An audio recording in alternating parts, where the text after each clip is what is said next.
పితా పుత్ర పవిత్రాత్మ నామమున ఆమెన్. క్రీస్తునాథుని యందు ప్రియ సహోదరి సహోదరులారా, దేవుణ్ణి మనం తండ్రి అని పిలుస్తాం.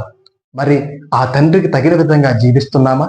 ఈనాటి మొదటి పట్టణంలో దానియేలు ప్రవక్తలో ఒక నిజమైన కుమారుని హృదయాన్ని చూస్తాం.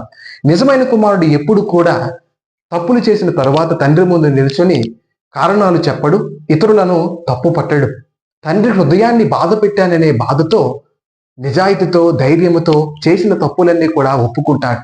దానియేలు ప్రవక్త తమ ప్రజలు చేసిన తప్పులన్నీ కూడా దేవుని ముందు నిల్చొని ఒప్పుకుంటారు. అలానే ఈ తపస్సు కాలం అనేది ధైర్యంతో, నిజాయితీతో మనల్ని మనం పరిశీలించుకొని, మనం ఎక్కడ వెనకబడ్డామా అని తెలుసుకొని, ఇప్పుడైనా రండి అని పిలుస్తున్న తండ్రి ముందు నిల్చొని మనం చేసిన తప్పులన్నీ ఒప్పుకునే సమయం. అదేవిధంగా క్రీస్తు ప్రభువు ఈనాటి సువిశేష పట్టణంలో మనకు స్పష్టంగా చెబుతూ ఉన్నారు, మీ తండ్రి వలె మీరును కనికరము కలవారై ఉండు అని. అనగా ఆయనకు తగిన విధంగా ఉండడం అంటే ఆయన శక్తిని చూపడం కాదు, ఆయన స్వభావాన్ని ప్రతిబింబించడం.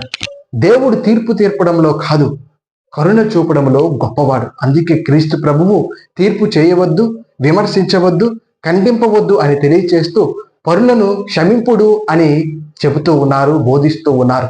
అంటే ఇవి తండ్రి లక్షణాలు. తండ్రికి తగిన వారు తండ్రిలా ఆలోచిస్తారు, తండ్రిలా స్పందిస్తారు, తండ్రిలా క్షమిస్తారు. కావున ఈ తపస్సు కాలంలో తీర్పు తీర్చే ముందు ఒక్క క్షణం ఆలోచిద్దాం. విమర్శించే ముందు కరుణను చూపుదాం. కఠినంగా మాట్లాడే ముందు సౌమ్యముగా పలుకుదాం. ఎందుకంటే మనం ఏ కొలతతో కొలిచేదమో అదే కొలతతో కొలవబడదాం.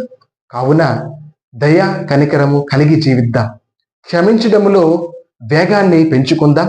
ఇతరులను తీర్పు చేయడంలో నెమ్మదిని కలిగి ఉందాం. ఉదారంగా దానం చేద్దాం. ఆ తండ్రికి తగిన బిడ్డలుగా జీవించుదాం. ఆమేన్.